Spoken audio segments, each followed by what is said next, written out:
क्या आप जानते हैं चीन दुनिया का एक ऐसा देश है जहां डोंकी फार्मिंग सबसे ज्यादा की जाती है। जिस जानवर को लोग बेवकूफ समझते हैं उसी गधे से चीन काफी सारी चीजें बनाकर लाखों रुपए कमाता है। लेकिन क्या आप जानते हैं आखिर डोंकी फार्मिंग कैसे की जाती है? आज हम चीन के शिनजियांग शहर के एक ऐसे फार्म के बारे में बात करने वाले हैं जहां पर हजारों गधों को पाला जाता है। ये इतना बड़ा फार्म है कि वर्तमान में यहाँ लगभग 1500 से भी ज्यादा लोग गधों के पालन पोषण में कार्यरत हैं। चीन के इस फार्म में गधों को रहने के लिए कई तरह के इंतजाम किए गए हैं। साथ ही यहाँ डोंकी ब्रीडिंग भी कराई जाती है। यहाँ एक साल में करीब 250 बच्चे जन्म लेते हैं।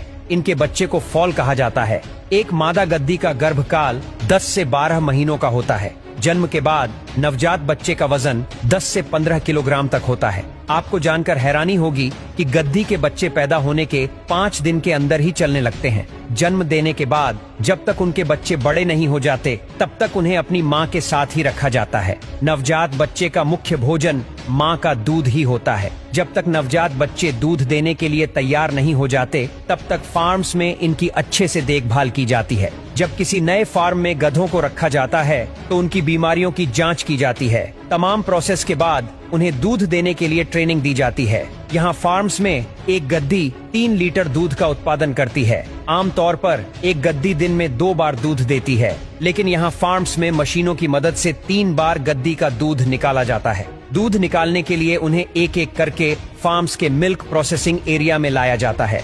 फिर पंप की मदद से दूध निकालकर मशीनों में स्टोर किया जाता है। अन्य दूध के मुकाबले गद्दी का दूध सबसे ज्यादा महंगा होता है। इसके 1 लीटर दूध के लिए 5000 से 7000 रुपए तक चुकाने होते हैं। जब यहाँ दूध निकालने का कार्य पूरा हो जाता है तो उन्हें वापस बाहर छोड़ दिया जाता है। दूध निकालने के बाद गद्दी के दूध से यहाँ तमाम डेयरी प्रोडक्ट्स बनाए जाते हैं।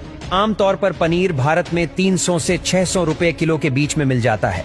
लेकिन ये बात जानकर आप हैरान रह जाएंगे कि गद्दी के दूध के पनीर की कीमत 78,000 रुपए प्रति किलो है। जब वे उम्र लायक हो जाते हैं तो उन्हें कसाई खानों में भेज दिया जाता है और वहां उन्हें हलाल किया जाता है। इसके बाद उनके मांस को अलग कर दिया जाता है। गधों के जरूरी अंगों के हिसाब से इनके मीट को पैक करके मार्केट में भेज दिया जाता है। अगर इनके मीट के दामों की बात करें तो इसका मीट 1000 से 1500 रुपए किलो तक बिकता है। इसके अलावा गधे का जो चमड़ा होता है उसे अच्छे से साफ किया जाता है। आपको बता दें कि इनका चमड़ा बेहद सख्त होता है। इसके बाद इसे बड़ी बड़ी कंपनियों में बेच दिया जाता है। फिर वे कंपनियां गधे के चमड़े से जूते बनाती हैं जिनकी कीमत 5000 रुपए से शुरू होती है। गधे के चमड़े से सोफा सेट और चेयर जैसी चीजें भी बनाई जाती हैं, जिसमें सोफा की कीमत 20,000 से ज्यादा और चेयर की कीमत 5000 रुपए से शुरू होती है। गधे के चमड़े से बेल्ट और बैग बनाकर उन्हें भी महंगे दामों पर बेचा जाता है। आप जानकर हैरान रह जाएंगे कि गधे की खाल से बने जैकेट्स का मूल्य करीब 50,000 से 60,000 रुपए तक होता है।